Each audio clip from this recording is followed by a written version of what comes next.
kang bigyang buhay sa gawa. Tuwaing magpaunlad sa iyong nilikha.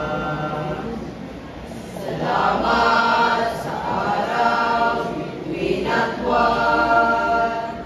Salamat sa hangin, apoy at kalikasan. Salamat sa kapwa at mga hinirang. Pagpalain mo, Ama, bayang aming mahal.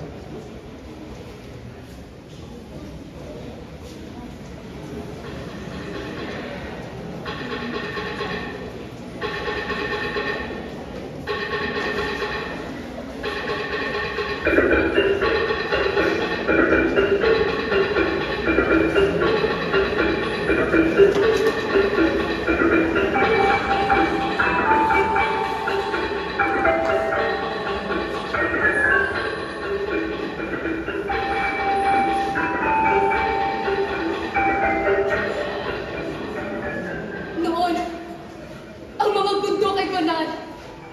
Doon kami kumukuha ng lakas, ng lunas, ng pag-asa. Ang hangin, malamig at malinis. Ang tubig, dumadami mula sa puso ng kabundukan. Walang bayad, walang lason. Ang ating mga ninuno, nagdasal ng bawat asa sa bawat punla. Ginuguhit nila ang kanilang paggalang.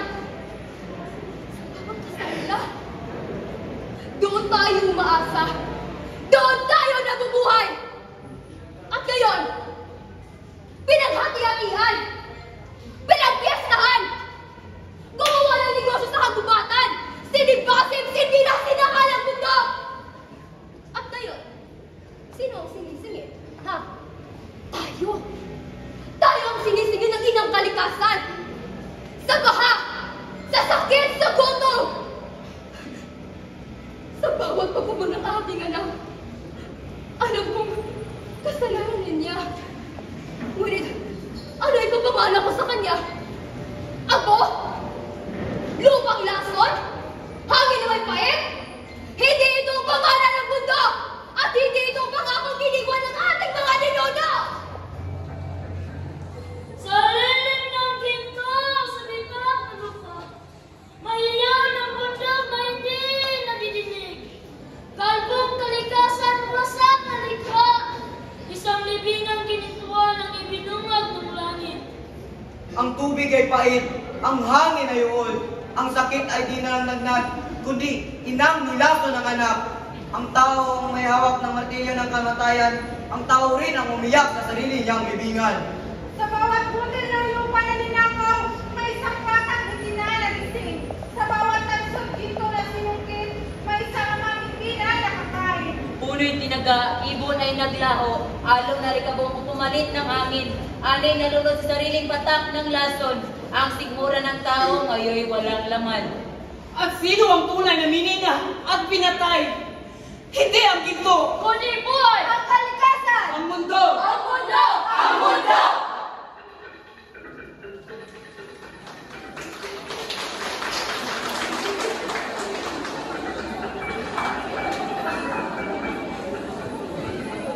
Noon, ay punong-puno ng kaligayahan sa paligid.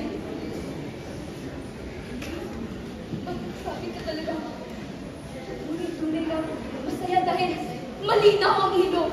Wala kang makikitang basura na nakalatay sa kalsada, sa ilog o asan man.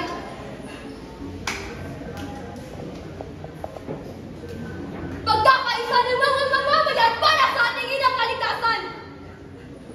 Maraming magbabago sa paligid. Hindi ito aking kinalakihan.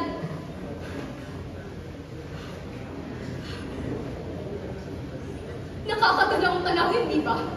Kung paano iniingatan ng kapaligiran at kalikasan noon ay tunay na hindi mababalik sa henerasyon na ito. Para bang wala silang pake.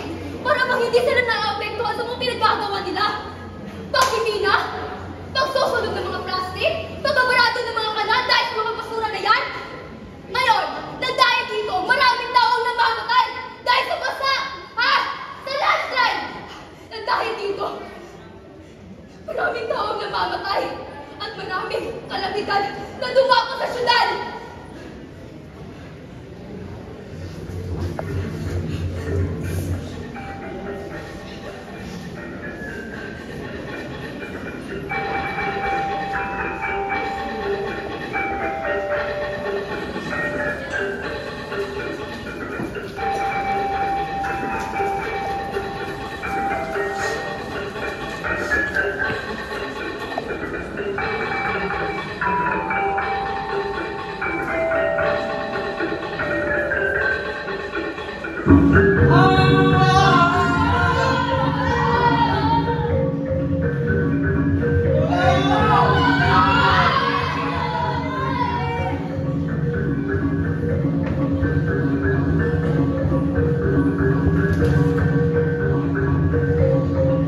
komunidad.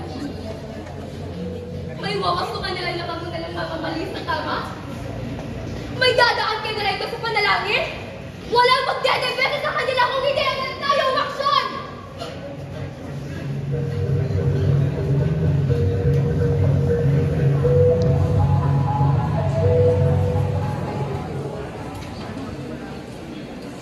Pero, nang mundo na yan, bumukaling natin yan. Ngayon na kayo. Sabihin sa mga kasama na.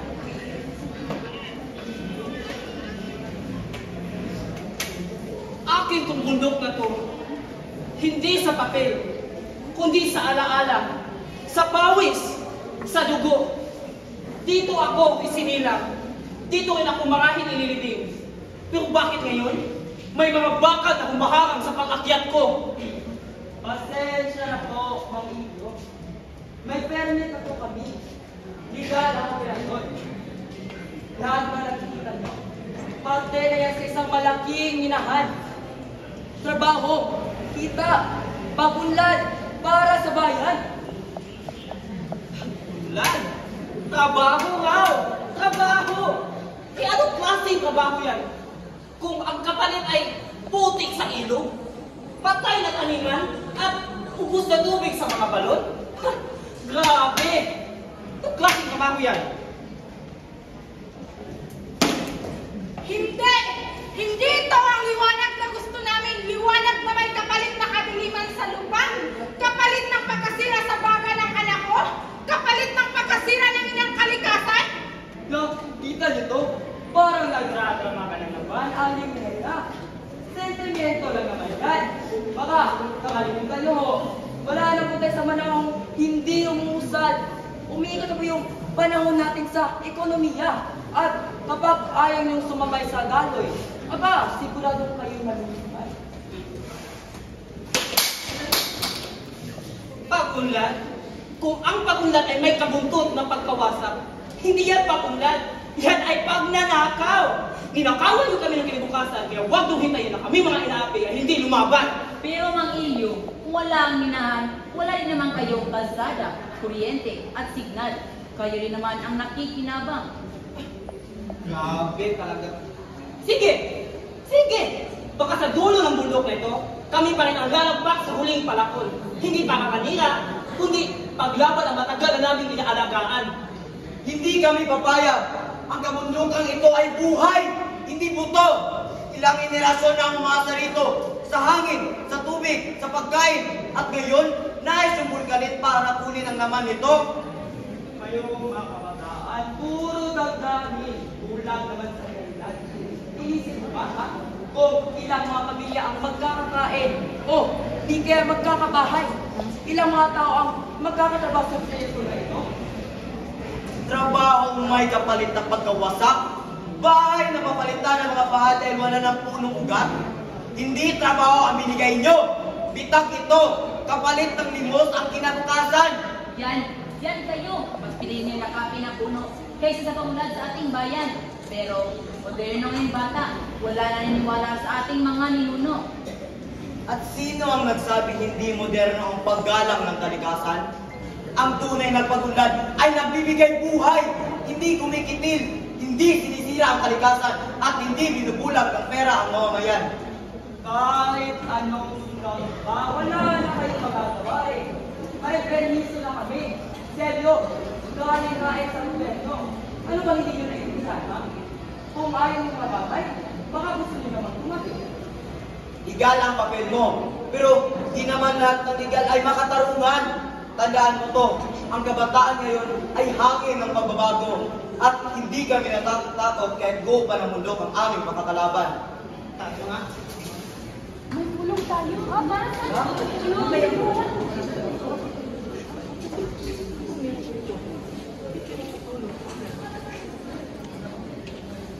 Magandang hapon po sa iyong lahat. Salamat po sa pagdalo.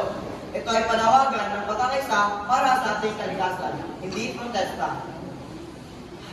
Abner, naiintindihan namin ang mga ngayon ninyo. Pero paano naman kami? Umaasa kami sa sinasabi ng tulad kumpanya na bibigyan nila kami ng kalsada, trabaho, kabuhayan, at iba pa. Tama si Mang Doming.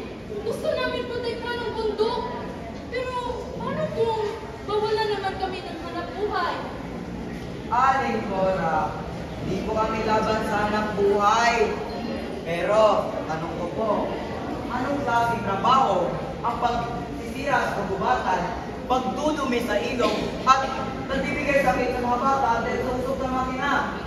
Hindi ba walang silbi ang panandali ang tulong kung pangmatagalan naman ang pagkasira?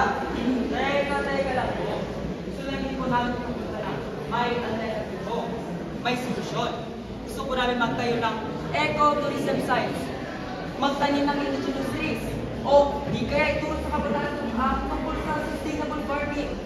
Hindi naman ito alam kung ang pangalan natin. Sisimulan natin. Nandito po kami para itayo ang pag-asa, hindi para manira. Kailangan namin mga boses nyo para tayo pakinggan. Alam nyo, yung kabataan ko, malino sa sinaloy ng tulong mula sa pagbukat. At yung alisiwi ng hangin, ngayon, iwan ko kung kumita sa pagkulinga. Ang totoo, kayong mga kabataan ang pag-asa ng bayan. Pero, hindi laban tayo ay sama-sama sa pagbabago.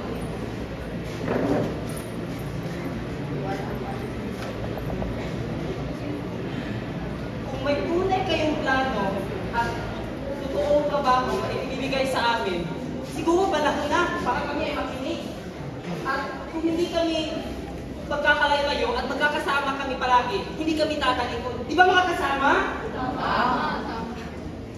Kaisa po namin kayo. Hindi lang ito laban ng kabataan, kundi laban ito ng buong pamayanan. Hindi lang ngayon, kundi para sa ating kinabukasan. Para sa kinabukasan! Bundok ay buhay! Kalikasan ay laban! Mang Domen! O bakit tuloy? Ang bundok ay tumuho!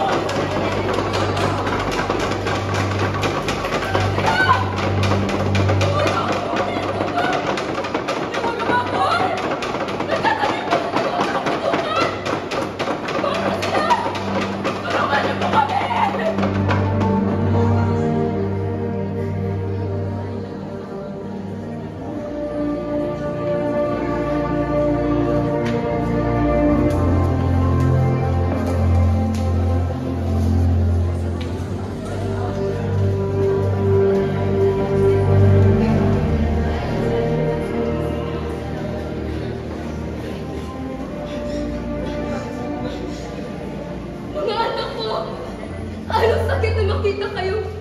Nilamon ng lupa, nilunod ng tubig, tinabunan ng aking mga luha. Hindi ko ito ginusto. At lalong-lalong hindi ko kayo isinumpa. Pinagpala ko naman kayo noon sa lilim ng aking mga puno, ng mga malinang na ilog, ng mga masaganang ani. Sa bawat yapaki nyo sa aking dibdib, pinapahinga ko kayo. Ngunit ngayon, ako'y sugatan. At kayo naman ang aking nasugatan. Ilang ulit ko na kayong pinalaan. Sa init ng araw, sa paninikip ng hangin, sa mag-init sa gabi. Hindi ako basta't lupot bato lamang. Ako ang inyong ina, ang inyong dingding, ang inyong sahig, ang inyong tahanan, ang inyong buhay! Pinagsasabi niyo sa akin paumanin, ngunit nasa huli pa rin ang pagsisisi. Kahit ako'y sugatan ngayon, hindi pa ako tuluyang patay. Kapag ako'y inyong binasa, ang inyong mga kinabukasan ay mawawasak rin. May pag-asa pa ang lahat kung kayo'y makikinig at kayo'y magbabago!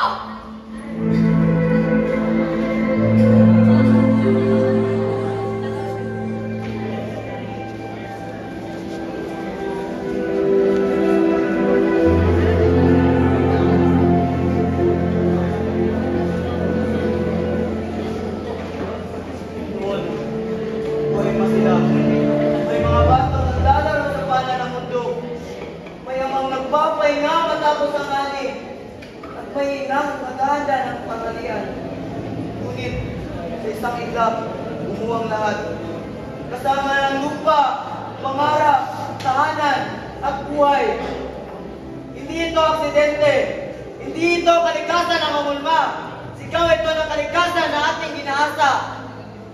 Pinila sa kasakiman at nilamon ng pananahimik. Kaya tama na!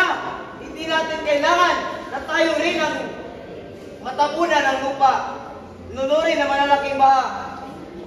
Ako'y tumitindig, hindi lang bilang isang kabataan, ngunit isang parte ng mundong unti-unti lang sinisira. Kayo naririto ngayon, kayo rin ang kailangan ng kalikasan. Ipaglaban natin ang kalikasan, ipaglaban natin ang buhay. Ngayon, hindi bukas, ngayon na!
Hindi natin hayaang tuluyang masira ang ating kalikasan. Pagtanggol natin ang ating kabundukan, karagatan at kapaligiran. Pagtanggol natin ang ating kabuhayan na nakabatay sa kalikasan. Ipagtanggol natin ang ating planeta. Kayabangan! Kawalan ay